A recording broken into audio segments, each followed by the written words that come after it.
जय हिंद साथियों, स्वागत है आप सभी का सक्सेस वर्ल्ड एमसीक्यू चैनल पर। तो दोस्तों, आज की इस वीडियो में चक्षु प्रकाशन के बुक से मॉडल प्रैक्टिस सेट नंबर 12 को कवर करेंगे। तो जल्दी से आप सभी लाइव में जुड़ जाइए। सभी को गुड इवनिंग।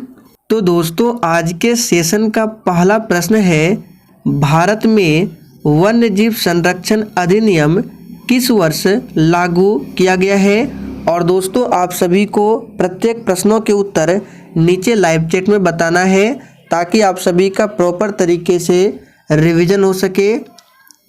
तो यहाँ पे पहले प्रश्न का आंसर क्या होगा? तो जो ही बच्चे बी बता रहे हैं, आपका बिल्कुल सही जवाब है।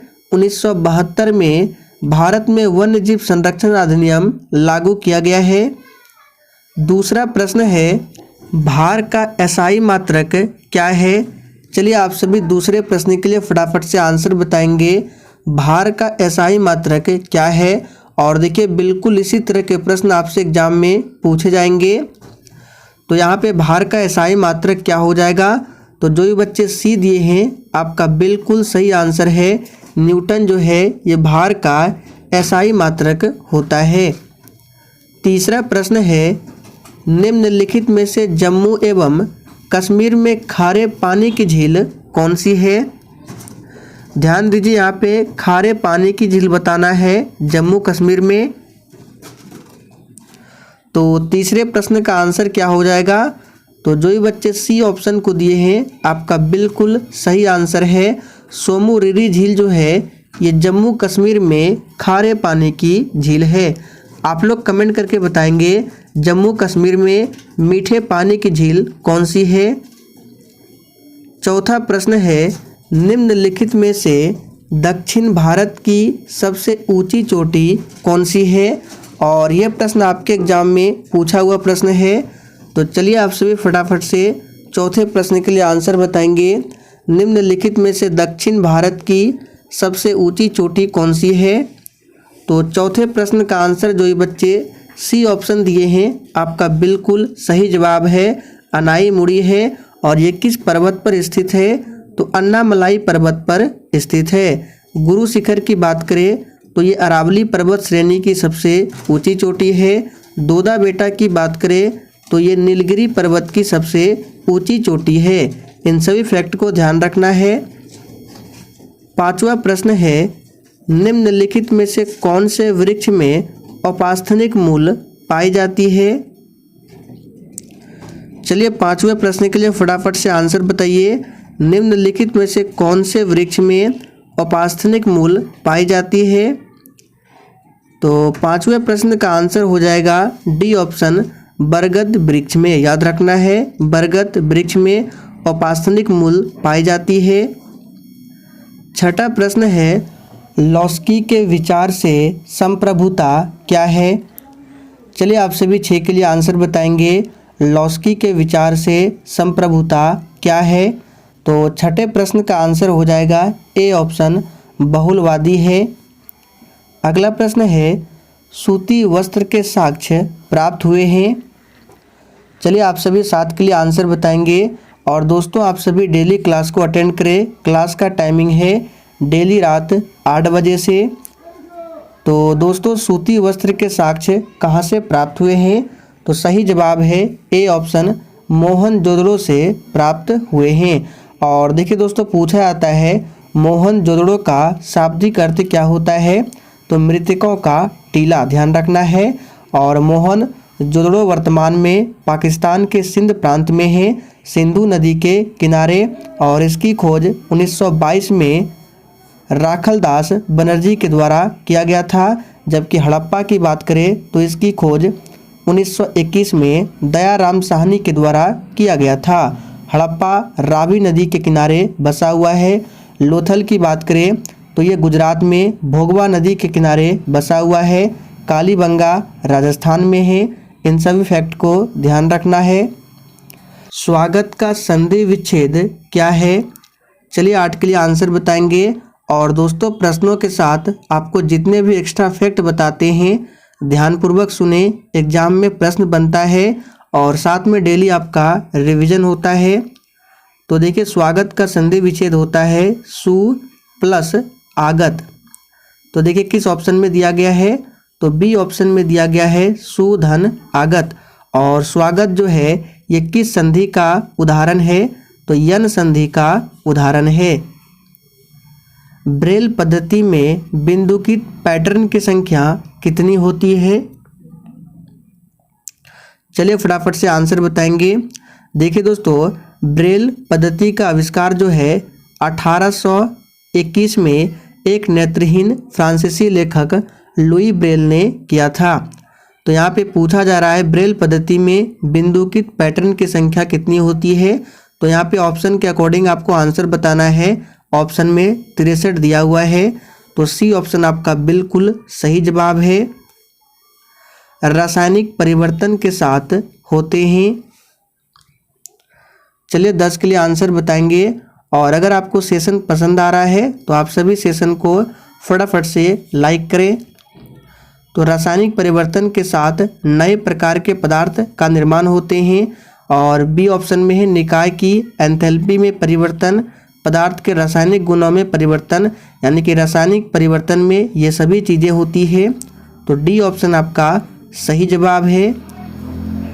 मुर्गियों एवं अंडों का अत्यधिक उत्पादन होना क्या कहलाता है? चलिए 11 के लिए आंसर बताएंगे। यानी कि मुर्गियों एवं अंडों का अत्यधिक उत्पादन किस क्रांति से संबंधित है? तो सही आंसर है बी ऑप्शन, ये रजत क्रांति से संबंधित है। गन मेटल किसका मिश्र धातु होता है? तो देखिए दोस्तों, गन मेटल में क्या क्या होता है? कॉपर होता है, प्लस टीन होता है, और इसके साथ में जस्ता भी होता है। यानी कॉपर, टीन और जिंक के मिश्रण से गन मेटल बनता है। तो सही जवाब है बी ऑप्शन, कॉपर, टीन और जिंक। हिंद महासागर में अमेरिकी नौसेना अड्डा स्थित है। कहाँ पर स्थित है? चलिए आंसर बताएंगे। हिंद महासागर में अमेरिकी नौसेना अड्डा स्थित है। तो इस प्रश्न को प्रैक्टिस सेट में हमने पहले भी कराया है। इसका सही जवाब क्या होगा? तो जो भी बच्चे लाइव चैट में सी बता रहे हैं, आपका बिल्कुल सही जवाब है डिएगो गार्सिया में, ध्यान रखना है। मयूरभंज खनिज क्षेत्र स्थित है। चलिए 14 के लिए फटाफट से आंसर बताएंगे। मयूरभंज खनिज क्षेत्र किस राज्य में स्थित है? तो बिल्कुल सही आंसर किए हैं, ये उड़ीसा राज्य में स्थित है। ध्यान रखना है, उड़ीसा राज्य में। वह पादप जिसमें बीज फलों के भीतर होते हैं उसको क्या बोला जाता है? चलिए फटाफट से आंसर कीजिए। वह पादप जिसमें बीज जो है फलों के भीतर होते हैं उसको बोला जाता है आवर्त बीजी। हिंदी में बोला जाता है आवृत बीजी, याद रखना है। और इंग्लिश में इसका नाम होता है एंजियोस्पर्म, जो कि ए ऑप्शन में दिया गया है। तो हिंदी के नाम को भी ध्यान रखना है, कभी कभी ऑप्शन में हिंदी लिखा हुआ रहता है। जब कोई वस्तु मुक्त रूप से पृथ्वी की ओर गिरती है तो उसकी कुल ऊर्जा क्या होती है? चलिए 16 के लिए फटाफट से आंसर कीजिए। जब कोई वस्तु मुक्त रूप से पृथ्वी की ओर गिरती है तो उसकी कुल ऊर्जा क्या होती है? तो सही जवाब है नियत रहती है, याद रखना है। क्या होती है? नियत रहती है। निम्न में से कौन सा एक रूपांतरित तना है? देखिए इस प्रश्न को हमने आपको बहुत बार बताया है, कौन सा एक रूपांतरित तना है। तो सबसे पहले आपको रिवीजन करा देते हैं। रूपांतरित तने के उदाहरण कौन कौन से हैं? तो हल्दी हो गया, अदरक है, आलू हो गया, प्याज, लहसुन, ये सभी क्या है? रूपांतरित तना का उदाहरण है। तो यहाँ पे ऑप्शन में आलू दिया हुआ है, तो ए ऑप्शन आपका सही आंसर है। रामचंद्र शुक्ल द्वारा रचित कविता की परख निबंध का मूल भाव क्या है?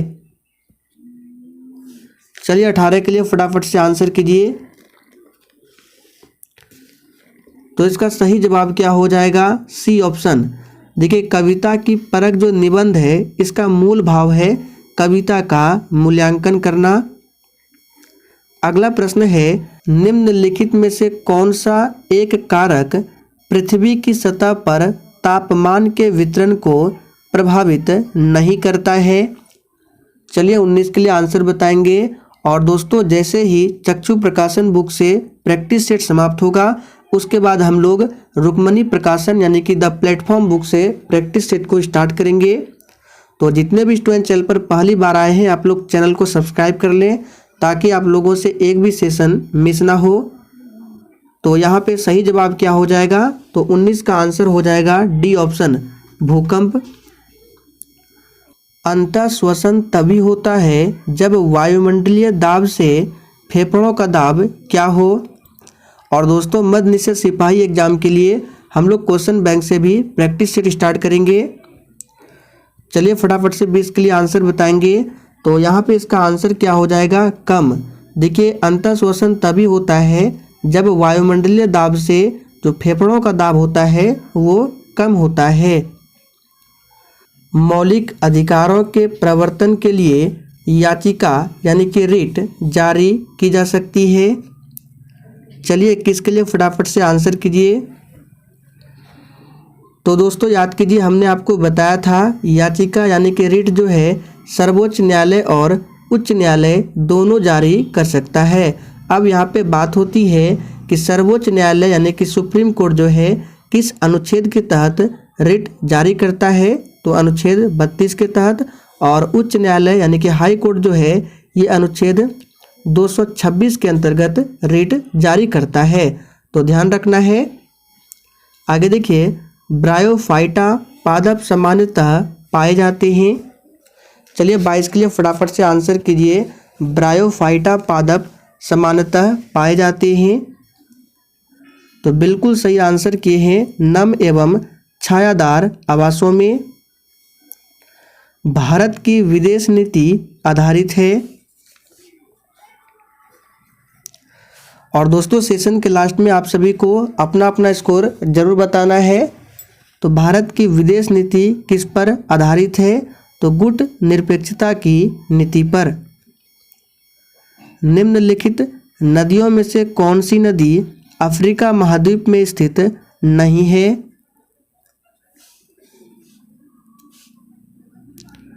तो देखिए दोस्तों, ये जो हडसन नदी है, यहाँ पे हडसन नदी इस तरह से होगा, हडसन, टाइपिंग एरर है। हडसन नदी जो है ये अफ्रीका महाद्वीप में स्थित नहीं है। ये जो है संयुक्त राज्य अमेरिका के न्यूयॉर्क प्रांत के पूर्वी हिस्से में बहने वाली नदी है। तो सही जवाब है बी ऑप्शन। भारत के संविधान में चुनाव प्रणाली का प्रावधान किस अनुच्छेद में किया गया है। वर्तमान में भारत के मुख्य चुनाव आयुक्त कौन है, तो राजीव कुमार है, ध्यान रखना है। तो 25 का आंसर क्या हो जाएगा, बी ऑप्शन, अनुच्छेद 324 से लेकर 329 तक में याद रखना है। और देखिए दोस्तों, निर्वाचन आयोग में एक क्या होता है, मुख्य चुनाव आयुक्त, और 2 चुनाव आयुक्त होते हैं। और निर्वाचन आयोग का सचिवालय भी पूछा जाता है जो कि नई दिल्ली में है। किसको ग्लूकोज के साथ गर्म करने पर रजत दर्पण बनता है।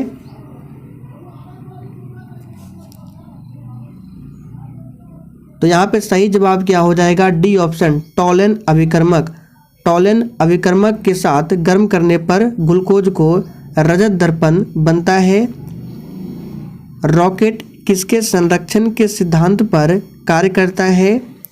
और जिसने अभी तक सेशन को लाइक नहीं किया है तो फटाफट से आप सभी सेशन को लाइक करें। तो ये बहुत ही सिंपल प्रश्न है, रॉकेट किसके संरक्षण के सिद्धांत पर कार्य करता है। तो याद रखिएगा, रॉकेट जो है संवेग संरक्षण के सिद्धांत पर कार्य करता है। तो यहाँ पे देखिए दिया गया है सी ऑप्शन में रेखीय संवेग, यानी कि सी ऑप्शन आपका बिल्कुल सही आंसर है। अगला प्रश्न है, मगध की आरंभिक राजधानी कौन सी थी। चलिए फटाफट से 28 के लिए आंसर बताएंगे। मगध की आरंभिक राजधानी कौन सी थी। देखिए, मगध जो है प्राचीन भारत के 16, याद रखना है, 16 महाजनपदों में से एक था। और याद रखिएगा हर्यक वंश के 3 महत्वपूर्ण शासक हुए, कौन कौन? बिंबिसार, अजातशत्रु एवं उदयन। और इनके शासनकाल में मगध की आरंभिक राजधानी जो है ग्रीव्रज थी। तो सही जवाब क्या होगा? सी ऑप्शन ग्रीव्रज। और बाद में राजगिरी को मगध की राजधानी बनाई गई थी, लेकिन आरंभिक राजधानी ग्रीव्रज। राज्य के राज्यपाल को अध्यादेश जारी करने की शक्ति प्रयुक्त की जा सकती है। तो देखिए दोस्तों, राज्यपाल जो है केवल उन्हीं विषयों पर अध्यादेश जारी कर सकता है जिन पर की विधानमंडल विधि निर्माण कर सकता है, जैसे कि आपका हो गया राज्य सूची और समवर्ती सूची। तो यहाँ पे सही जवाब हो जाएगा सी ऑप्शन। अब आप लोग कमेंट करके बताएंगे शिक्षा जो है ये किस सूची के अंतर्गत आता है। काफ़ी सारे एग्जामों में ये प्रश्न पूछे गए हैं, तो आप लोग जरूर कमेंट करके बताइएगा। 1919-20 के दौरान दरभंगा राज्य में किसान आंदोलन का नेता कौन था?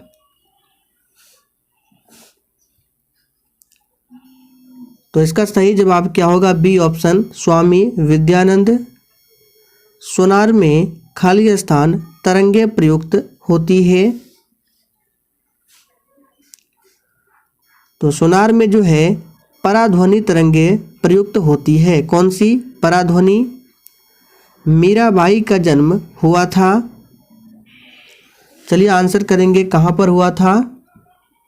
तो देखिए दोस्तों, भक्तिकालीन काव्यधारा की प्रसिद्ध कवियत्री मीराबाई का जन्म जो है 1498 में राजस्थान के मेड़ता वंश के शासक रतन सिंह, याद रखना है, रतन सिंह के यहाँ हुआ था। तो यहाँ पे सही जवाब क्या हो जाएगा? सी ऑप्शन राजस्थान में।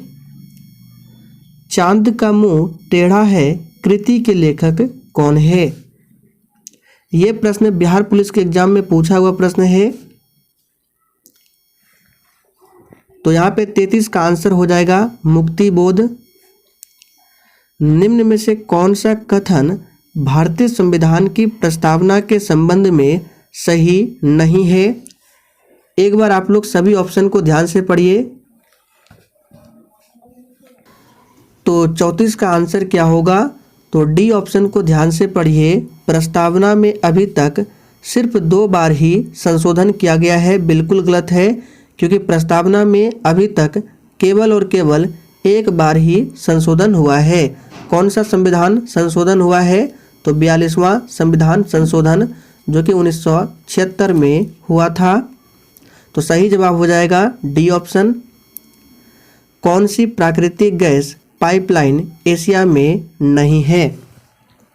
चलिए आपको बताना है कौन सी प्राकृतिक गैस पाइपलाइन एशिया में नहीं है। तो देखिए, पूर्व पश्चिम गैस पाइपलाइन ये एशिया में है। तबरीज अंकारा पाइपलाइन ये भी है, अरब गैस भी है, लेकिन रूबी पाइपलाइन ये एशिया में नहीं है। भारत का सबसे अधिक लीची का उत्पादक राज्य कौन सा है? चलिए 36 के लिए आंसर बताइए। तो देखिए, लीची का उत्पादक राज्य जो है बिहार है, पश्चिम बंगाल, उत्तर प्रदेश, झारखंड ये सभी है, लेकिन यहाँ पे सबसे अधिक जो है बिहार में लीची का उत्पादन होता है। ध्यान रखना है, देश के कुल लीची उत्पादन में बिहार की हिस्सेदारी 65% से भी ज़्यादा है। निम्न में से कौन सा योगात्मक बहुलक है? तो योगात्मक बहुलक के उदाहरण है कौन सा? तो पीवीसी, जो कि सी ऑप्शन में दिया गया है, पीवीसी। कुमार गंधर्व के संगीत की मुख्य विशेषता क्या थी? और कुमार गंधर्व किनको बेजोड़ गायिका मानते हैं? कल वाली प्रैक्टिस सेट में हमने क्या था? तो लता मंगेशकर को। तो यहाँ पे सही जवाब क्या होगा? 38 का आंसर हो जाएगा सी ऑप्शन, मालवा लोक धुन और हिंदुस्तानी शास्त्रीय संगीत। निम्न में से किस प्रकार के बल्ब में ऊर्जा सबसे कम होगी? चलिए 39 के लिए आंसर बताएंगे। तो यहाँ पे सही जवाब हो जाएगा, देखिए सब ऊर्जा बोला जा रहा है सबसे कम, तो सबसे कम होता है CFL में, यानी कि सी ऑप्शन आपका सही जवाब है। CFL का फुल फॉर्म क्या होता है पूछा जाता है, तो इसका होता है CFL ऐसे लिखते हैं और फुल फॉर्म होता है कॉम्पैक्ट फ्लोरेंस लाइट, याद रखना है। तो सही जवाब है सी ऑप्शन। क्यूनिफॉर्म शब्दावली का संबंध किससे है? चलिए फटाफट से आंसर बताएंगे। तो आखिरी प्रश्न है क्यूनिफॉर्म शब्दावली का संबंध किससे है? तो मेसोपोटामिया धर्म से। तो सही आंसर है ए ऑप्शन। तो दोस्तों आज के लिए इतना ही। सेशन पसंद आया हो तो सभी लोग सेशन को लाइक करें,